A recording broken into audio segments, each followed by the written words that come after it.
Hey everyone! If you're on the hunt for cool stuff, whether it's gadgets, fashion, or home decor, but don't want to break the bank, you've probably browsed through tons of options online. But let's be real, not every product you see is as great as it looks, right? Today, I'm gonna show you how to shop smart so you won't waste your time or money. Have you ever experienced this? You see something in the pictures, it looks amazing, but when it arrives, it's a completely different story. The quality's off, or it doesn't even work properly. Shopping online can feel like searching for hidden treasure, but sometimes that treasure turns into a disappointment.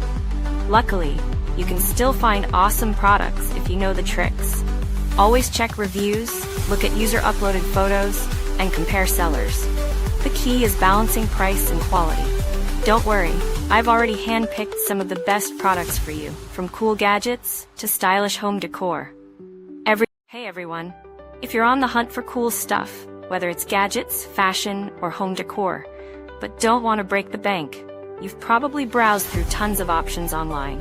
But let's be real, not every product you see is as great as it looks, right? Today, I'm gonna show you how to shop smart so you won't waste your time or money. Have you ever experienced this? You see something in the pictures, it looks amazing, but when it arrives, it's a completely different